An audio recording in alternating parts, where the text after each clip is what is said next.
Hello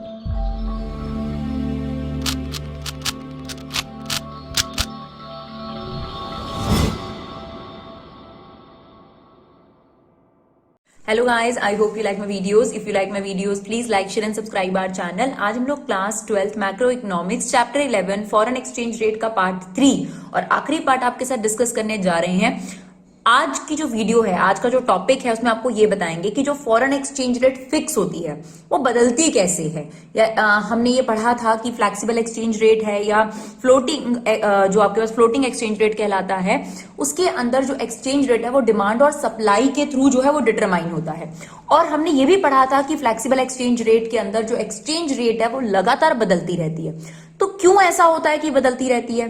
because of demand और supply, जिनको बोला जाता है मार्केट फोर्सेस.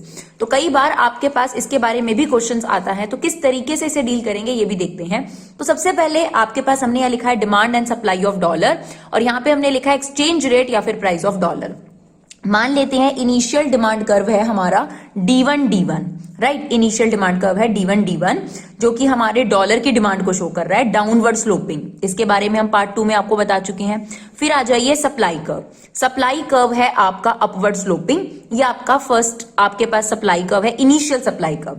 आपका जो इक्विलिब्रियम स्टैब्लिश्ड हुआ यहां पर, तो इक्विलिब्रियम जो क्वांटिटी है डॉलर की, डिमांडेड या सप्लाइड, वो आपके पास ये हो गई. और जो एक्सचेंज रेट डिसाइड हुआ वो एक्सचेंज रेट है डियर, ये ओरिजिनल एक्सचेंज रेट. तो देखिए, इसी चीज को आप एक्सप्लेन भी कर सकते हैं जैसे आपने बनाया है, उसी तरीके से आप नीचे इसमें एक्सप्लेनेशन लिखिए. ऑन एक्स एक्सिस, अगर ये 4 या 6 नंबर में आता है ये डायग्राम, कि आप इंक्रीज इन डिमांड का एक्सचेंज रेट पर इफेक्ट बताइए. डिमांड बढ़ने का एक्सचेंज रेट पर क्या फर्क पड़ता है, अगर आपको इसका इफेक्ट दिखाना है. तो अगर 4 या 6 नंबर में आया है तो डायग्राम तो बनाना ही बनाना है, डायग्राम को एक्सप्लेन जरूर करना है. तो जो जो चीजें आपने बनाई वही लिखनी है. सबसे पहले on X axis we show demand and supply of foreign currency. On Y axis we show price of foreign currency और exchange rate. D1 is the initial demand curve and S1 is the initial supply curve. Equilibrium is established at E where D1 intersect S1 and original exchange rate is decided OR and original quantity is OQ. तो जैसा आपने बनाया था बिल्कुल वही चीज आपने explanation में लिखनी है. ठीक है जी. अब मान लीजिए कि डिमांड बढ़ जाती है. ठीक है जी. अब आपके पास ओरिजिनल जो एक्सचेंज रेट था, एक एग्जांपल के तौर पे ले लेते हैं, $1 50 का मिल रहा है OR. ठीक है जी. अब आपके पास डिमांड जो है इंक्रीज हो जाती है, जैसा कि हमने लिया है, तो आपका डिमांड कर्व जो है वो राइटवर्ड शिफ्ट हो जाएगा. अब जो नया इक्विलिब्रियम है वो नए डिमांड कर्व और सप्लाई कर्व के साथ होगा, यानी आपका इक्विलिब्रियम यहां एस्टैब्लिश्ड हो गया. तो जो आपकी एक्सचेंज रेट है वो बढ़कर हो गई OR1 और क्वांटिटी हो गई OQ. देखिए, आपको भी बहुत अच्छे तरीके से पता है, किसी भी चीज की अगर डिमांड बढ़ जाती है तो उसका प्राइस क्या होगा, बढ़ जाएगा. अगर डॉलर की डिमांड बढ़ गई तो उसका जो प्राइस है वो भी इंक्रीज हो जाएगा. प्राइस को ही यहां पर क्या बोला गया, एक्सचेंज रेट. आप डॉलर को एक कमोडिटी की तरह ट्रीट करो, एक सामान की तरह ट्रीट करो. अगर किसी भी सामान की डिमांड बढ़ जाए, सप्लाई वहीं फिक्स्ड है, देखिए सप्लाई वहीं की वहीं है, डिमांड बढ़ गई, उसका प्राइस बढ़ना था. यानी अब आपके पास जो नया एक्सचेंज रेट है, हो सकता है $1 ₹70 का हो गया, जो भी हो गया, इंक्रीज हो गया आपके पास. तो ये आपके पास इंक्रीज इन डिमांड का इफेक्ट है. क्वांटिटी डिमांडेड और सप्लाई इंक्रीज हो जाती है डॉलर की, और एक्सचेंज रेट भी, जो प्राइस है डॉलर का, वो भी बढ़ जाएगा. तो देखिए, इस डायग्राम को आप कैसे एक्सप्लेन करेंगे, फिर से देखते हैं. On X axis we show demand and supply. On y-axis, we show price of dollar. D1 is initial demand curve. S1 is initial supply curve. Right? Equilibrium is established where D1 intersect SS1. At equilibrium, initial exchange rate is OR and initial quantity demanded is OQ. Now, if the demand increases, new demand curve shift rightward D2. New equilibrium is established at E1. Thereby, new exchange rate is OR1, which is increases from OR to OR1. यही चीज आपने diagrammatic diagrammatically explain करनी है। तो बहुत आसान है, जो आपने बनाया है उसी चीज को आपने एक्सप्लेन करना है। तो यहां पर हमने इफेक्ट लिख दिया है कि अगर डिमांड इंक्रीज हो जाती है, लास्ट में इफेक्ट लिखना बहुत जरूरी है कि अगर आपके पास डिमांड इंक्रीज हुई तो क्या इफेक्ट देखने को मिला। इफेक्ट ये देखने को मिला कि आपके पास जो एक्सचेंज रेट है वो भी इंक्रीज हो गई, आप कह सकते हैं प्राइस ऑफ डॉलर इंक्रीज हो गया, और साथ ही साथ जो क्वांटिटी है वो भी इंक्रीज हो गई, राइट। चलिए अब एक बार डिमांड को डिक्रीज करके देखते हैं कि उसका फॉरेन एक्सचेंज रेट पर क्या फर्क पड़ेगा। Same demand and supply of dollar, exchange rate या फिर price of dollar. Initial demand curve is D1 D1, initial supply curve is S1 S1, equilibrium is established eight E, या आप इसको E1 ले सकते हैं, और आपके पास इक्विलिब्रियम क्वांटिटी हो गई OQ1 और इक्विलिब्रियम आपके पास एक्सचेंज रेट हो गया OR1।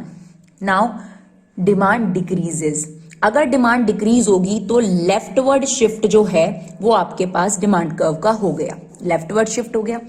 अब नया इक्विलिब्रियम यहां एस्टैब्लिश्ड हुआ है, दैट इज E2। तो आपके पास एक्सचेंज रेट जो है वो गिर गई और क्वांटिटी डिमांडेड भी जो है वो कम हो गई, राइट। तो अब यही चीज आपने डायग्रामेटिकली एक्सप्लेन करनी है। क्या लिखेंगे, on X axis we depict demand and supply of foreign exchange या foreign currency, Y axis price of the foreign currency और exchange rate.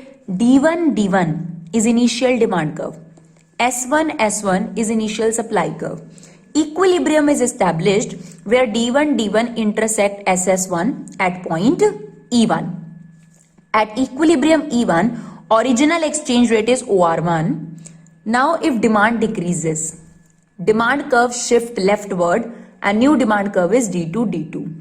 New equilibrium is established at E2. Thus exchange rate decreases from OR1 to OR2 and quantity OQ1 to OQ2, right. तो अगर आपने effect लिखना है, इसका final effect क्या रहा आपके पास, जो एक्सचेंज रेट है वो OR1 से डिक्रीज होकर कहां पहुंच गई, OR2 पर, और जो क्वांटिटी है वो OQ1 से डिक्रीज होकर कहां पहुंच गई, OQ2 पर। तो ये इसका फाइनल इफेक्ट हमें देखने को मिला, और किस तरीके से एक्सप्लेन करना है ये भी हमने आपको दोनों चीजों में बताया। आप लोग साथ लिखने की कोशिश मत करिएगा, आप समझने की कोशिश करिएगा। जैसे से हमने डायग्राम के स्टेप लिए हमने वही लिखा है, तो आप खुद भी बनाकर लिख सकते हैं। चलिए अब हम फिर से सप्लाई का इफेक्ट देखने के लिए बनाते हैं। यहां पर है हमारा डिमांड कर्व D1 D1 और ये हमारा initial supply curve S1 S1। Equilibrium is established eight E1, तो आपके पास एक्सचेंज रेट डिसाइड हो गई OR1 और क्वांटिटी OQ। अब सप्लाई बढ़ गई तो सप्लाई कर्व आपके पास राइटवर्ड शिफ्ट हो गया, ठीक है जी। तो आप देखिए नया इक्विलिब्रियम यहां पर एस्टैब्लिश्ड हो जाएगा और आपके पास एक्सचेंज रेट जो है वो पहले के मुकाबले डाउन हो गई और क्वांटिटी जो है वो इंक्रीज हो गई।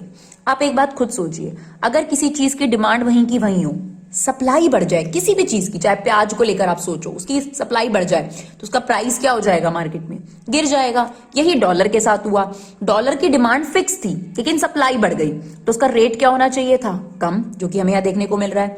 तो इफेक्ट की अगर हम बात करें तो यहां पर सप्लाई के इंक्रीज होने का क्या इफेक्ट देखने को मिला, जो एक्सचेंज रेट है या प्राइस ऑफ फॉरेन करेंसी है वो क्या हो गई आपके पास, डिक्रीज। OR1 से डिक्रीज होकर कहां हो गई, OR2। और जो क्वांटिटी है आपके पास वो क्या हो गई, OQ1 से इंक्रीज होकर OQ2 हो गई, राइट। चलिए इसी तरीके से अब हम सप्लाई का डिक्रीज देखते हैं। ये हमारा इनिशियल डिमांड कर्व, ये हमारा initial supply curve. Equilibrium is established eight E1, exchange rate OR1 OQ1। अब सप्लाई को हमें डिक्रीज करना है, तो सप्लाई अगर कम हो जाए किसी भी चीज की तो उसके प्राइसेस क्या हो जाते हैं मार्केट के अंदर, सोचिए।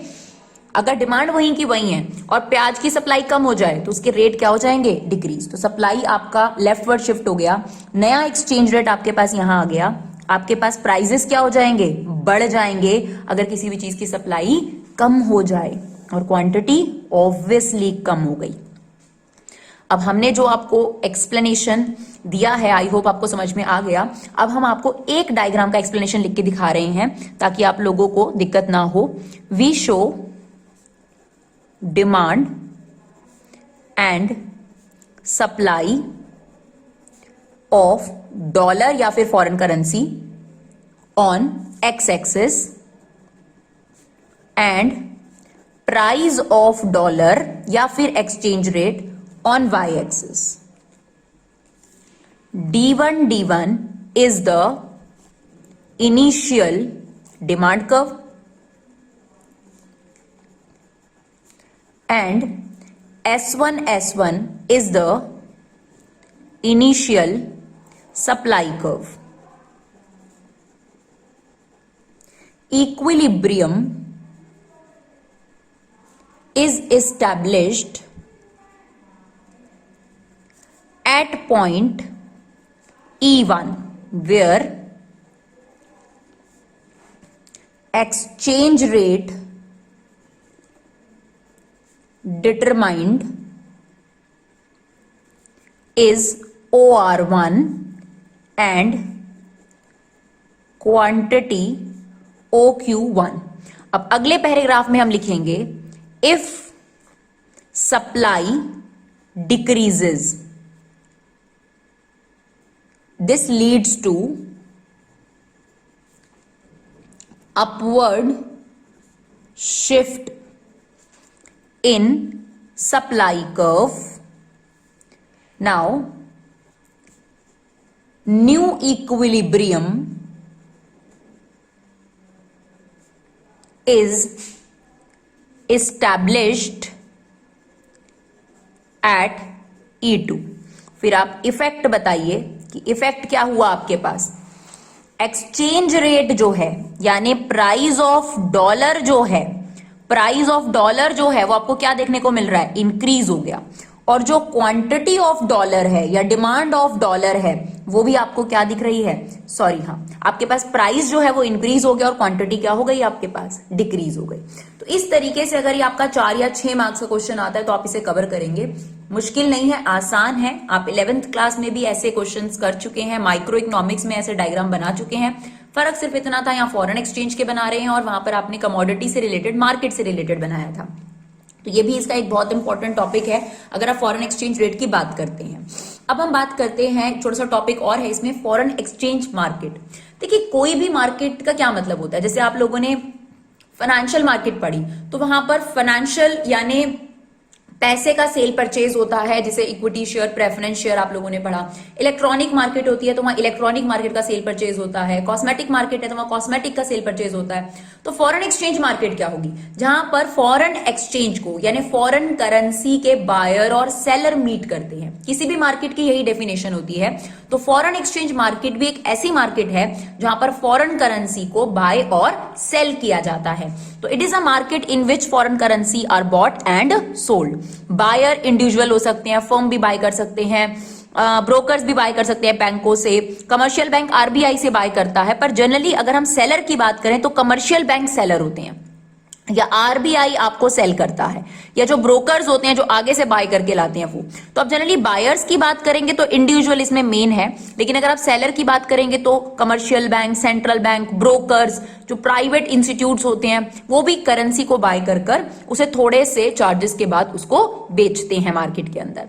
देखिए ये समझ में आ गया. इसके बाद हमारे पास 2 टाइप की मार्केट है, एक स्पॉट मार्केट और एक फॉरवर्ड मार्केट. क्योंकि हमें पता है कि एक्सचेंज रेट बदलता रहता है, फ्लेक्सिबल एक्सचेंज रेट है. तो स्पॉट मार्केट में क्या होता है डियर, जैसे कोई भी बायर और सेलर है, किसी भी प्रोडक्ट को बाय करने के बारे में सोच रहा है. तो जैसे मान लीजिए कि ए जो है वो बी से कुछ सामान खरीदने गया और इस पर्टिकुलर एक्सचेंज रेट पर ए इंडिया का है और ये अमेरिका का है, इनके बीच में डील होनी है. तो अब इनको पता है कि भाई आज हम डील कर रहे हैं, लेकिन ऐसा है कि फ्यूचर में जो प्राइस है, जब हम शायद गुड्स बनाकर डिलीवर करें अमेरिका में तो प्राइस बदल जाएंगे. तो इन दोनों ने ये डिसाइड करा कि जो आज का रेट है, आज का जो रेट चल रहा है वही रेट पर मेरे को पेमेंट रिसीव हो जाएगी, आज ही के रेट पर, फ्यूचर की कोई डेट ही नहीं रखनी. तो स्पॉट मार्केट में क्या होता है कि इमीडिएटली जो उस टाइम आपके पास रेट चल रहा होता है, जिस टाइम ये ट्रांजैक्शन की बात कर रहे होते हैं, उसी रेट पर ये दोनों अपना एग्रीमेंट, अपना कॉन्ट्रैक्ट तय कर लेते हैं और उसी रेट पर रिसिप्ट और पेमेंट हो जाती है.